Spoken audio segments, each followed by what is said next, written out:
జనరల్‌గా మనం ఎవరి దగ్గరైనా అప్పు తీసుకుంటే ప్రామిసరీ నోట్ రాస్తాం. అంతే కదా! ప్రో నోట్ అంటాం. షార్ట్ ఫామ్‌లో ప్రో నోట్ అంటాం. ఆ ప్రామిసరీ నోట్ వ్యవధి 3 ఇయర్స్. ఆ 3 ఇయర్స్ దాటిన తర్వాత మీరు కోర్టులో కేస్ వేయడానికి కూడా అనర్హులైపోతారు. కాబట్టి మీరు మనకి ఏ కేస్ ఫైల్ చేయాలన్నా లిమిటేషన్ పీరియడ్ అంటూ ఒకటుంది.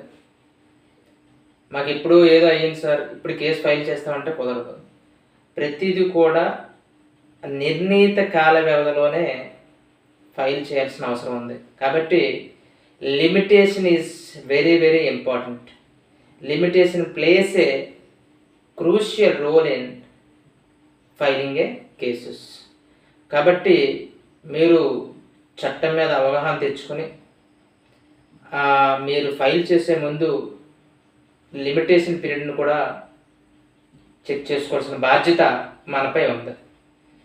సో లిమిటేషన్ అంటే ఏంటి జనరల్‌గా? అదే ఇంతకుముందు మెన్షన్ చేసినట్టే ప్రామిసరీ నోట్‌కి 3 ఇయర్స్, అలాగే ఇంకా అగ్రిమెంట్ కానీ సేల్ ఆఫ్ అగ్రిమెంట్‌కి కూడా 3 ఇయర్స్. ఇంకా ఇతరత్ర ఏదైనా మైనర్ యాక్సిడెంట్స్ వచ్చేసరికి మేజర్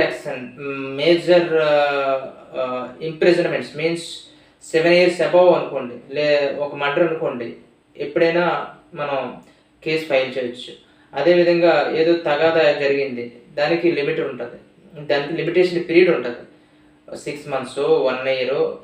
ఆ నేచర్ ఆఫ్ అఫెన్స్, ఆ నేరం తీవ్రతను బట్టి ఇంప్రిజన్మెంట్ అంటూ ఉంటుంది. ఆ ఇంప్రిజన్మెంట్ బట్టి మనకి లిమిటేషన్ పీరియడ్ అనేది ఆధారపడి ఉంటుంది. కాబట్టి మనం చెక్ చేసుకోవాల్సిన విషయం ఏంటంటే లిమిటేషన్ పీరియడ్ ఉందా లేదా అనేది కూడా మనం చెక్ చేసుకోవాల్సిన అవసరం అయితే ఎంతైనా ఉంది. Thank you.